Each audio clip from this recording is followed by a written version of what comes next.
Friends, how are you? It's me, LB. Welcome to or welcome back to the Reshuffle. This is going to be a collective reading for whoever it resonates with, for whatever circumstances this applies to for you. Take what fits and leave the rest, friends. Today we are going to be using the Rose Oracle, which I haven't used on the channel in a really long time because I didn't have this deck. I felt really guided to give it away to someone a long time ago, and in retrospect, I actually don't feel like I should have given them that deck because I don't feel like they appreciated it. They actually didn't really treat me very well after that, and so I have been like wanting to get a new copy of this deck for a long time, and I finally got it, and I'm so happy that I did because it resonates with me even more now than it did then. And so I'm wondering, I want to call you Scorpio for some reason, but this is a collective reading, so there might be, I don't know, some Scorpios that are watching or this applies to. But there's this feeling here that maybe in some capacity you too also gave up or gave someone something that like you really loved. It felt like it was a really meaningful like sacrifice. Like, I am trying to do the right thing. I want to put my best foot forward. I want to be a good person. Like I almost want to say like I want to play by the rules in some way, shape, or form. And you, similar to me, might have been coming back around to yourself and going, actually, I don't think I should have given that away. I don't think I should have given that person that thing because I don't think they appreciated it. It didn't pay off for me. So I'm wondering if you're in the process of trying to get something back and to get something back to good, the way you want it, the way you like it. In part, I say that because, we also have the Muse Tarot that I'm going to use for us today as well. And on the split, we have the 10 of materials and we have the 10 of inspiration. So 1010 in numerology, it's a really powerful number. It's like a generator type of number. And it also does, in my practice, promote a lot of really good omens, but 10s, generally speaking, they indicate endings. And when things come up in doubles, for me, that usually indicates an inner and an outer, or a physical and a spiritual ending, like side by side. So I'm wondering if your experiences right now are particularly intense. We do have a full moon on Wednesday, the 12th in Leo. So that is going to spur up all of that like ego energy, that identity. How do I fit into society? How do I fit in my spirituality? It's really intense on top of the intensity of the full moon. So if like you're really going through it right now, like, I almost think if you're doing a lot of shadow boxing, and for some of you, you might find yourself having to like pick up some old like spiritual work or tricks up your sleeve that like you don't always want to pull out. I almost want to say for some of you, it's like defensive magics. It's like, I don't like to do defensive magics. I don't want to do return to senders. I don't want to do this. I don't want to do that. And then realizing like, no more Mr. Nice Guy. Like, there is a little bit of that energy, and I see it in these oracle cards because you have the first two cards is the Lineage of the Rose, moved by the goddess, here for the soul called gather, but it's followed up by plant yourself here. So again, I feel as though there's something here about taking a stance, making a stand, drawing a line in the sand and saying, no, I'm not going to cross it, and I'm also not going to allow you to cross over either. In a way, this feels like High Priestess energy. The High Priestess is not just a keeper of secrets, she's the guardians of the realm. And again, if there is an aspect of your magic, of your energy, of your power, of your love, a physical item, anything at all that like you have given to an, I want to say like an unworthy, and for some reason the phrase unlikely is also coming into my head, like an unworthy or an unlikely source. You seem to be in this position of being really firm about wanting to get it back. I want my time back. I want my money back. It kind of reminds me a little bit of a reading I did when I was doing like Sunday services, and it was just this idea of like fighting with the universe, of like, I kind of want what's owed to me in some way, and like being really firm. I feel like you're in an energy that you're less likely to compromise or to work with others who are uncooperative. I just feel like you are really being guided, and in a lot of ways it's a huge push, like kind of from, I want to say like the divine mothers in a way, the divine sisters, to be really firm, to not settle, to not compromise with unworthy or unwilling participants, and to actually like reclaim, or even rebuild, if that's what it takes, what it is that you consider to be yours. And so when I'm looking at plant yourself here, it's a real feeling of integrity. Do you know what I want to say? Do you ever stand up for yourself and then afterwards you feel like kind of weird and guilty about it? You're like, oh, maybe I was too harsh. Maybe I was in the wrong.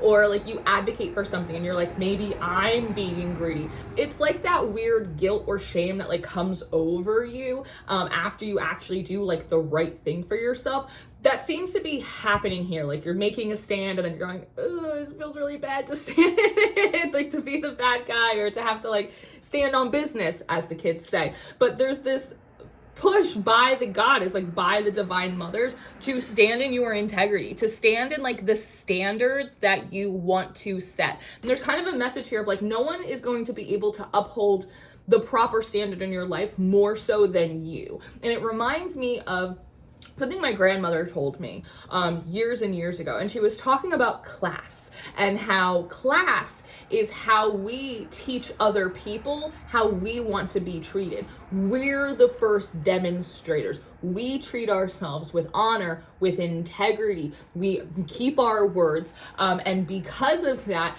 other people see, oh, collective is not going to take less. They don't accept less for themselves. They don't sell themselves short. They don't disrespect themselves. They maintain their boundaries. They don't put up with bullshit. And so I know they're not going to put up with any of my bullshit. And so there's something here about not only reclaiming or potentially rebuilding that which you offered in pure sacrifice, not just taking it back, but also re-educating. It's not a allow me to reintroduce myself. It's actually everybody sit down and pull out your pencils and your papers, really inviting everyone around you. I want to say even in the spiritual world to kind of observe this new position that you're sitting in and saying, no, I will set the standards now. What's really interesting is all of these roots and the water. It almost feels like, do you see how you're sitting here? Plant yourself here. You might feel uncomfortable having to advocate for yourself right now. You might be uncomfortable having to having to uphold your boundaries in some way. But the idea is like, okay, well then just wiggle a little bit. Just allow yourself to be uncomfortable, because what you are producing, what you are recreating, what you are reinstilling in yourself, this autonomy in your magic, this ability to rebuild, your powers of germination, like your powers of autonomy, like all of it is so much more important than like this slight discomfort that you're feeling kind of like in the in-between, in these growing pains. Sometimes I like to say, do you ever think like a flower? Do you ever think a stem? Do you ever think a little leaf is like screaming as it like pushes itself out of the ground? What if it is also uncomfortable for them too to grow a little bit, but we just aren't listening, right? And so there might be something here for you guys about actually, since you've given something up, since you've given something away, since you shared something with someone or something that didn't appreciate it, you have been trying to grow through extreme pain, the pain of being disconnected from yourself, the pain of waiting, the pain of like a lack of reciprocation in a lot of ways. And so there's kind of a question here of like, choose the discomfort. This is a much more productive discomfort, because at the very least, like you're growing, you're rebuilding, you're reinstilling. And there's something here with these roots and these women. It's like, I feel like there is like a woman for every root. There's a mother for every stem. There's a sister for every leaf. It almost feels like each and every one of these little beings are sitting there praying and pushing water. Water and the West has been coming up a lot in my readings lately, but taking, I don't know, like these little cups of water and bringing them into like each of your roots in some way, which is interesting because on the split with the Muse Tarot, we see this collection of this very diverse family. The 10 of Cups in my practice oftentimes speaks of our like spiritual family, our ascended ancestors, the guides, the deities, the whatever our kind of spiritual helpers are, a very diverse group. And you see them kind of locking hands in order to produce blossoms on this tree. And what's interesting is this tree almost looks a little bit like the tower, or it looks a little bit like a big blockage. There's something here about like the blockages that you think you've had actually haven't been your blockages. They've been your fertilizer. And the things that you thought were your fertilizer were actually your blockages in some way. But with the 10 of inspiration, here we see like these mothers, or we see these spiritual helpers, and like each and every one of them like has a little carafe, has a little cup, has a little chalice, and they come because you're not supposed to move right now. You might be getting a lot of messages about take the day off, go rest, go relax, and you're going, how? There's stuff to do. But just this call to really slow things down, watch your pacing, observe more than you absorb, to just kind of just take in the lay of the land, see how things play out. You're probably getting a lot of messages like that, like you're in the in-between, you have to see how things play out, surrender it to the divine, like all of that. It's because more than like the woo-woo, we want you to feel good and protected and loved inside, it's more of like we need you to really integrate. This card says integration, embodiment, grounded action. It's important that these energies of power, and I want to say of possession, of no, that's mine. No, that's my love, and that was my energy, and that was my heart, and that was my creativity, and that was my effort, and my like there's something about reclaiming and renaming all of the things that you are, because there's a feeling of I've been stagnant for so long, I feel like I don't have anything. I feel like I'm not anything. I feel like I'm void, and then pulling in all of these things to fill that back up. And so it's like you kind of can't move until like the download is done. It's like when you're trying to download something online, it's like you can't pull it up and watch it until like the transfer has been complete. And so that's in part why there seems to be these little vessels or these extra helpers coming in and pouring water on the roots, so that way you don't feel like you have to go out in order to get the pails of water and bring them back home. There's something about, you will go through a period of relearning like how to hunt, but now is a time of learning how to be home, how to become more magnetic. Because something that I'm also seeing is you're in this, I want to say that you're gonna go through, if you haven't already, like these energy surges. There have been a lot of times that you guys have witnessed me go through really potent energy surges in old houses where the lights used to flicker, like all of that stuff. So when you go through energy surges, it's usually because you are pulling in a lot of power into void spaces and filling them back up. This is usually done during times where you are activating new gifts. This is often done during times of like huge purgings and like cord cuttings with a lot of karmic energy, a lot of yucky spirits, like all of that. This is also what occurs before you go through another spiritual puberty, which indicates oftentimes a rise or elevation within the spiritual realms, right? Your ability to do more, see more, know more, conjure more, manifest more, right? You start to become a bit of a heavy hitter, as opposed to just working with them in some capacity, right? And so what you're working on right now is also, in addition to your integration, your magnetism, because it's the idea of like when you're constantly using a battery,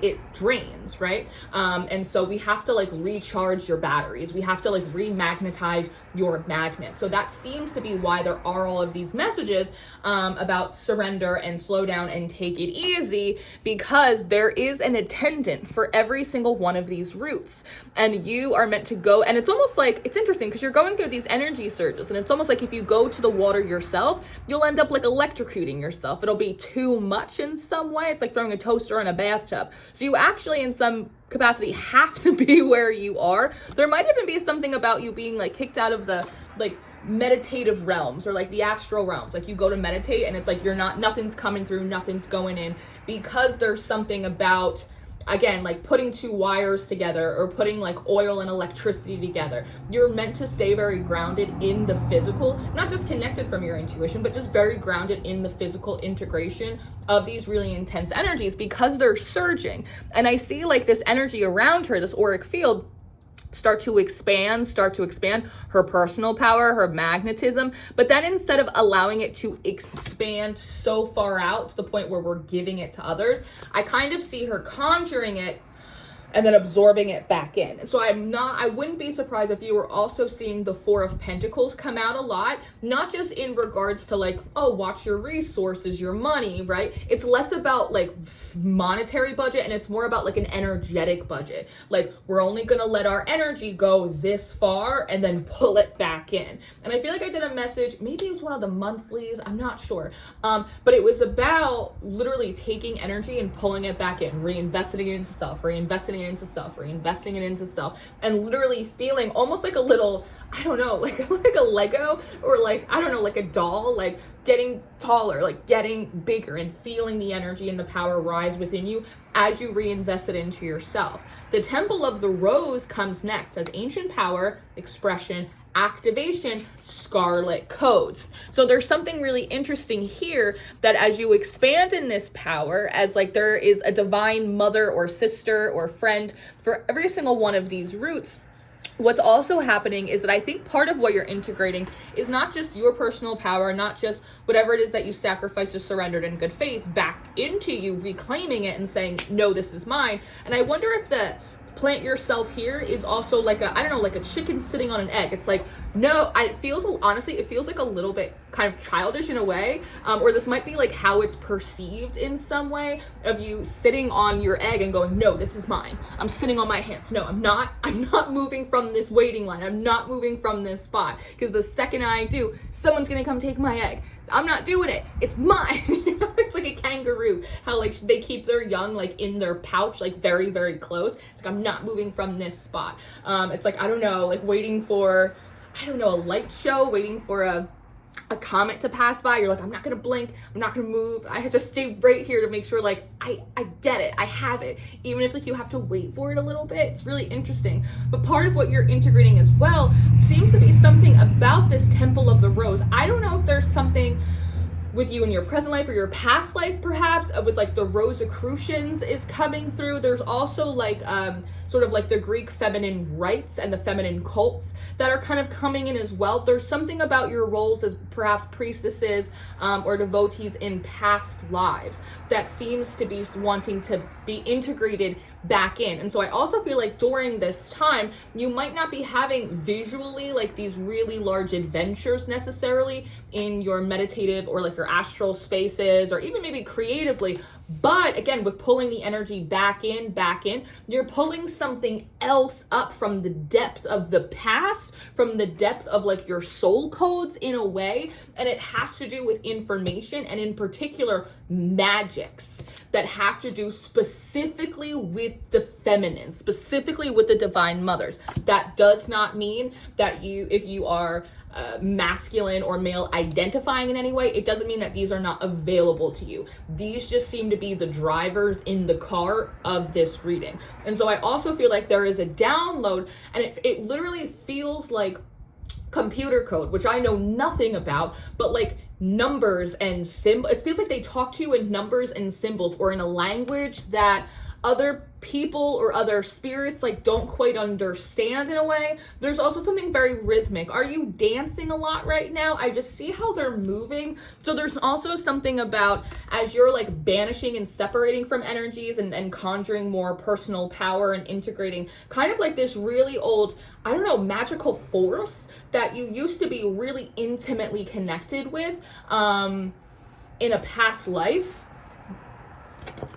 that there's something about you are feeling really moved to dance. That one, the motion helps the release. The motion also helps the integration. And they keep saying, I keep hearing the word sexy. Like you're feeling sexier, you're feeling more sensual, you're feeling more, I don't know, confident and like in your body. But there's also something really kind of primal and animalistic about it. It's not necessarily like vicious, here's my claws, I'm a panther.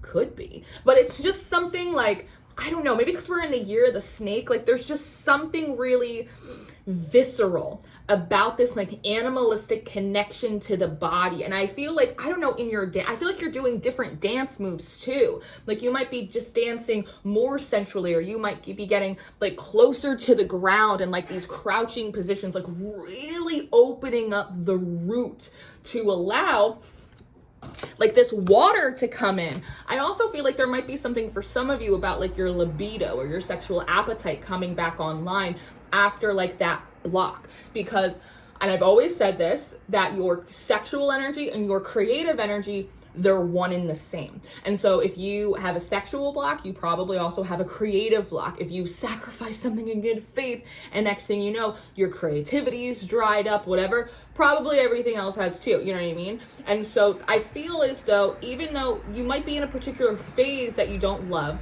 you're not happy with maybe how much time things are taking, or even the fact that like you even have to build again. Because sometimes, you know, even like the traditional interpretation of the Tower card, which is not my favorite interpretation, it does involve like a certain amount of rebuilding that is necessary, right? Because for me, the Tower is a card of oversight. The foundation is always firm, but it's the top that gets knocked off. The top is the crown. It's the authority, right? What's driving the car. And so there's a little bit of like a bumpy pivot. There's a little bit of discomfort. There's a little bit of like, I have to stay in place, even if it's super like uncomfortable and I just kind of want to like squirm a little bit. But the squirming is good because it creates enough friction for like the old skin to start peeling off. And then you wiggle and you dance and you go, actually, I kind of like this. Am I finding a beat? Is this my rhythm after all?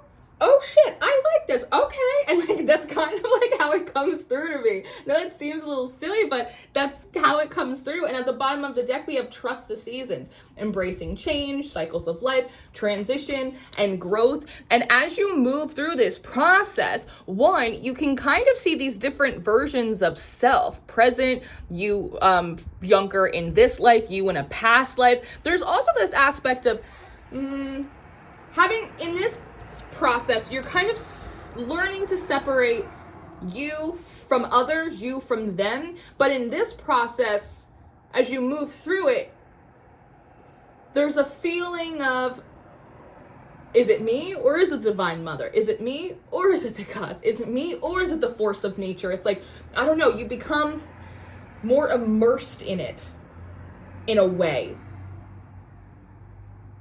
But this trusting of the seasons, it feels so interesting to me of, one, you're not late, you're not behind, even if you did get screwed over, even if you did sacrifice something to the wrong god, to the wrong guy, to the wrong friend, to the whatever. It doesn't matter because like you will always blossom what you were meant to blossom. You will always produce what you were meant to produce. And so it's like you're not behind. Maybe it ate up time. Maybe it ate up resources. Maybe it ate up love. But it didn't eat up the art. Like it didn't eat up the heart and the soul of like who you are and what you're doing in this world. Trust the season also feels like a note on this integration of like, I don't worry in the summer if like my tomatoes are gonna bloom outside this window. I know as long as I show up and I water them, they'll be fine. I trust the summer to do what summer does, which is to make things grow and blossom and be sweet, right? I trust winter to do what it does, to prune, to pluck away, to expose, right? To preserve, to harden us. I trust the seasons to do the job that they do. And so likewise, I feel like you're also really encouraged right now to trust the seasons, to trust the mothers, to trust the waters, to do what it is they do. Because on the other side of these scarlet codes, I see one, you being reactivated or like I want to say re-invited. I don't know what that's about, but I want to say re-invited back into like the intuitive realms. You get to come back in and it feels like your intuitive channels, they get much broader, they get much clearer, they get much more accurate. I also feel like you're attuning to like a different entry point of source. So I feel like your messages, how they come in, the messages that you give, how you interpret them, also like your signs, your synchronicities might start to shift or take on new meanings, right? An owl, is oftentimes associated with like wisdom, but in some cultures it's associated with bad luck. It's oftentimes an animal that's associated with, say, Athena, right? But it's also an animal that's sacred to Hecate, that's sacred to a lot of Egyptian deities, right? So there is also something here about your signs and your symbols taking on broader meanings, more complex meanings, having more to play with, gaining more letters in your spiritual alphabet to transcribe and interpret in some way. There's also something about your powers of healing. A lot of you might lay hands, you might be energy healers, you might specifically I almost want to say for some of you, you originally were attempting to be healers for everyone, and you might end up purely being like healers for women in some way, or people who specifically are dealing with, I don't know, narcissistic abuse, or specifically dealing with some kind of weird spiritual thing. It's like there's something about like a specialty. You're coming into your specialty now in a way that you didn't before, but it can only blossom under like the right soil. So part of this extraction and this reclaiming is kind of the balancing of the pH in some way. So interesting, which again, it makes me immediately like kind of draw back into like women's health and all of that as well. It's really interesting. So what I want to say is allow yourself, one, to keep drinking a lot of water. They keep saying water, water, water. Water helps magic move. Water helps energy flow. Water helps everything. So I almost want to say, like, whatever water you're drinking, double it. Drink way more water. And also dancing, keep moving, keep stretching. Do the weird Pilates on YouTube. Go for, it's more stretching than like walking, but put on the music, make the playlist, do the dance, get on the floor, do the yoga, do the child's pose, like do it, like get in the body, get in this flow state. And again, if you're feeling like really guided for whatever reason, like go sit down, go read your book, go do something immersive, go do something lo-fi, don't be on the internet that much. There's a method to the madness. It's all part of the process, because in those moments, again, you're downloading and you're integrating like a lot of new intuition, a lot of new information, different abilities are activating and coming online for you, and it's like you feel it, you know it. It's almost like a That's So Raven moment where you go, okay, I'm gonna go rest, you know, like it's that kind of feeling. But I absolutely love that for you. So overall, this is just a process of you reclaiming a lot which you had sacrificed and deciding, actually, I'm gonna take that back, thank you so much. And in the process of that, you are expanded and elevated and rewarded so much. So we'll have to see kind of how things keep playing out for you, but this is what I have so far. I really hope this was helpful. I hope this connected some dots or helped explain some things. If this happens to be your story today, thank you so much for being here. I love you so much. As always, if you are looking for daily horoscopes, tarot tips, tarot spreads, we do all of that on the Patreon. Your monthly readings are also over there if you want to like rent one.